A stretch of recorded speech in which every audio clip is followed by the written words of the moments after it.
Hello guys and welcome to the channel. Today I'm going to show you how you can make your Nokia C12 louder. So in the first step we have to open the Play Store, then tap on the search bar and look for the volume booster app. Choose one of them and install, of course. I'm always using the Goodiv app, so now we can launch it. Click no thank you 3 times or yes agreed, just decide by yourself and close the window.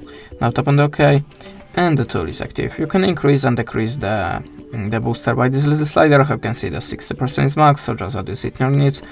You can now tap on the home screen or on any app and the tool is still active at the background. So if you want to disable it, you have to open this app from the home screen or the just background apps and just stop service. Now click OK and that's it.